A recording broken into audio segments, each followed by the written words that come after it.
और ये यूनिवर्सिटी इस ज़िले की धरोहर है। आज़म साहब ने अपने खून पसीने से इसे खड़ा किया है और एक यूनिवर्सिटी में हर वर्ग जाति का आदमी पढ़ता है, तो इसे अपने नफरत का देखिए ये गैर संवैधानिक है और इलीगल नोटिस दिया गया है, क्योंकि जिस ज़मीन पे यूनिवर्सिटी बनी है वो ज़मीन गांव का हिस्सा थी, रामपुर डेवलपमेंट अथॉरिटी पे नहीं आता था, तो ये नोटिस ही गलत है। तेरे सम्मान में, जोहर तेरे सम्मान में, आरडी अपना आदेश, आरडी अपना आदेश, आरडी अपना। वक्त हम रामपुर के मोहम्मद अली जौहर विश्वविद्यालय के सामने खड़े हैं। मोहम्मद अली जौहर विश्वविद्यालय विवाद एक बार फिर से चर्चा में है।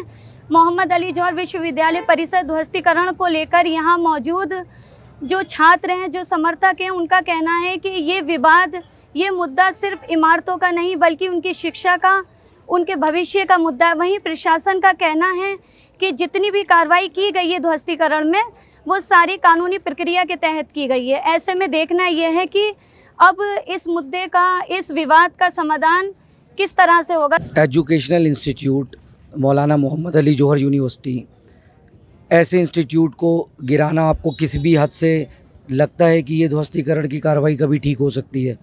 एजुकेशनल इंस्टीट्यूट कभी भी गिराने के लिए नहीं बनाए जाते, वो बनाए जाते हैं इसलिए ताकि के लोग उनसे पढ़ लिख कर भारत सरकार का, अपने घर परिवार का, अपने लोगों का, सबका मान सम्मान बढ़ाएं, इतिहासकार बने, राजनेता बने, कलम उठाएं। ये जो कार्रवाई की गई है कि 38 भवनों को गिराने का जो आदेश दे दिया गया है, ये यूनिवर्सिटी है, ये एक दिन की तामीर करी हुई यूनिवर्सिटी नहीं है, और यूनिवर्सिटियाँ ऐसी नहीं हैं जो हर दिन बनाई जाती हैं। अगर सरकार को लगता है कि नक्शा पास नहीं है तो उसका कोई रेगुलराइज करने का तरीका निकाला जाए, उसका कोई दूसरा मेथड निकाला जाए, लेकिन क्या उसको गिराकर ये कह दिया जाएगा कि अब ठीक है? कानून जो बनाए जाते हैं वो लोगों को फ़ायदा पहुंचाने के लिए बनाए जाते हैं।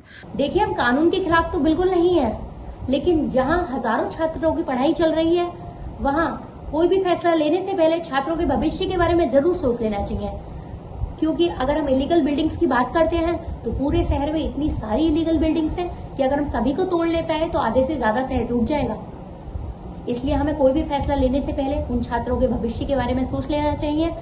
एक ऐसा फैसला लेना चाहिए जिससे छात्रों का भविष्य सुरक्षित रहे, उनकी पढ़ाई सुरक्षित रहे। छात्रों का बहुत ज्यादा नुकसान हो रहा है, इसका सबसे ज्यादा दुख हमें है, क्योंकि खुद हम एक छात्र हैं और हम समझ सकते हैं कि कितना ज़्यादा छात्रों की पढ़ाई का नुकसान हो रहा है। इसे तोड़ना बिल्कुल ही गलत है, क्योंकि ये शिक्षा का मंदिर है और जाहिर सी बात है शिक्षा की मंदिर को तोड़ना बहुत गलत है।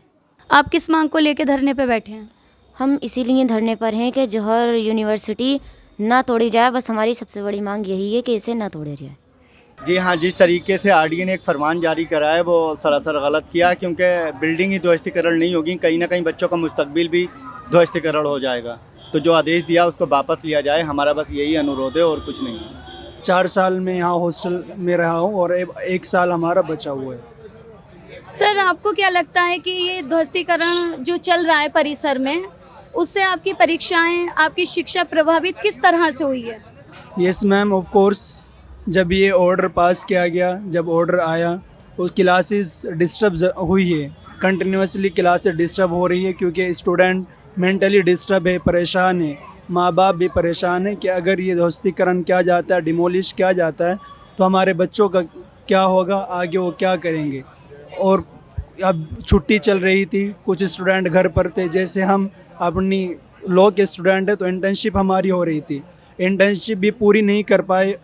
ऑर्डर आज डिमोलिशन का ऑर्डर आ जाता है, हमें बीच में ही अपनी इंटर्नशिप को छोड़कर यहाँ पर धरने पे बैठना पड़ रहा है, क्योंकि ऑर्डर के खिलाफ हमें बैठना है। हम एकजुट होकर लड़ाई लड़ेंगे, तभी हम ध्वस्तीकरण को रोक सकते हैं।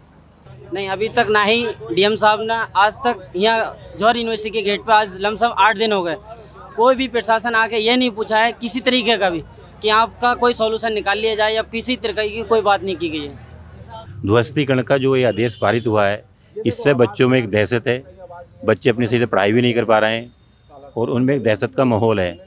और जिस तरह से जिला प्रशासन ने वहाँ एक बाहर एक टेंट लगा रखा है कि बच्चों को यहाँ से कहीं दूसरी जगह शिफ्ट किया जाएगा, ये बहुत ही गलत है। ये ऐसा नहीं होना चाहिए और बच्चों को यहीं पढ़ना चाहिए, यहीं उनको पढ़ाई होनी चाहिए। सर, ज्ञापन में जो आपकी मांगे हैं अगर वो पूरी नहीं होती है तो आगे की क्या रणनीति रहेगी आपकी? अगर जो ज्ञापन दिया गया है सांसदों द्वारा, अगर ये मांगे पूरी नहीं होती हैं अभी 2 दिन पहले विधायकों द्वारा प्रतिनिधिमंडल आया था, उनके द्वारा भी ज्ञापन दिया गया था। अगर मांगें पूरी नहीं होती हैं तो ये लड़ाई सड़क से लेकर संसद तक जोर शोर से उठाई जाएगी और यूनिवर्सिटी को हर कीमत बचाया जाएगा। कर आए थे आदरणीय राष्ट्रीय अध्यक्ष अखिलेश यादव जी के आदेश पर 10 से 12 सांसद लोग हम मौजूद थे और जौहर यूनिवर्सिटी पे जो इल्लीगल नोटिस एक दिया गया है डेमोलिशन का, उसके संदर्भ में बात हुई है और यही हमारी मांग है कि यूनिवर्सिटी ना तोड़ी जाए। जौहर तेरे सम्मान में, जौहर तेरे सम्मान में इनकलाबो इनकलाबो इनकलाब।